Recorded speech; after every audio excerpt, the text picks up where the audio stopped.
Hi everyone, I'm Russ Hamilton. I'm a retired sergeant with California Department of Corrections and Rehabilitation. Hey there, Two Top fans. Russ Hamilton here from Keepers of Chaos. So anyway, we're spitting out another video, another collaboration as it were, or maybe Anthony will end up doing these one by one, really not sure yet.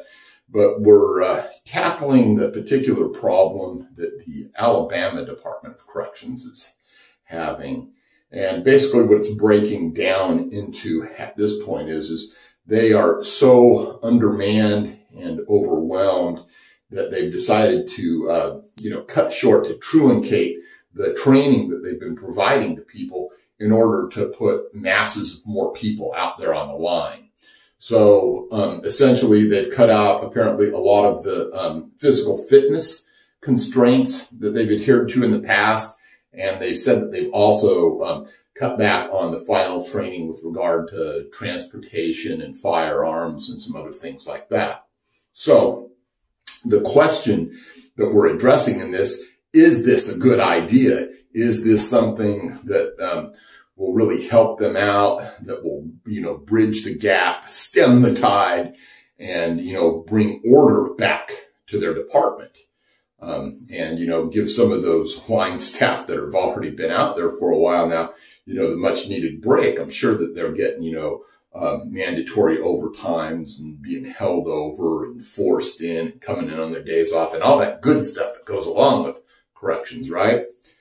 So, when I decided to, attack this and look at it and, think of what the proper way to think about it would be, emphatically and overwhelmingly, the only thing that I could bring to mind is that this is a colossal, horrible idea. This is going to come back and bite them in the ass somewhere really hard along the way. And so the way that I started out looking at this, rather than just looking at, whether it's relieving people on the front lines and whether this is, going to be some sort of good stopgap measure is I just looked at, how did they get there? Because that's what we have to start with is, how did they get there? And they got there by going down the road and watching the signs go by, little signs that, say things like, employee morale tanks at next exit. They're going down the thing, mandatory overtime, jumps by 10%. And, they're ignoring the signs as they're going down. So what is happening? Well, obviously they're asleep at the wheel.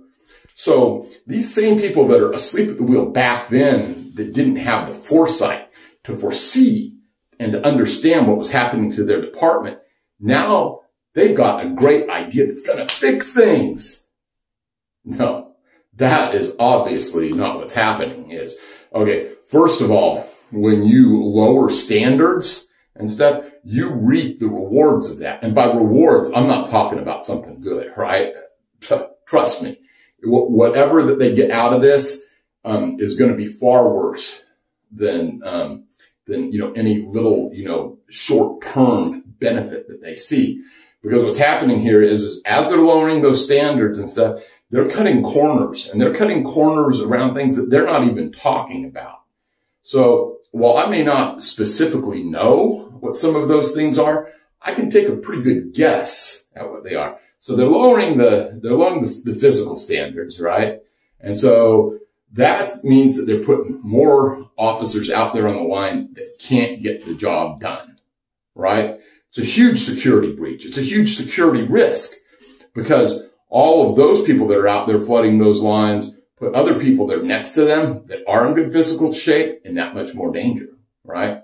Those ones that haven't completed certain portions of training and stuff, there's more of them out there on the lines. And what are they lacking? Practical experience.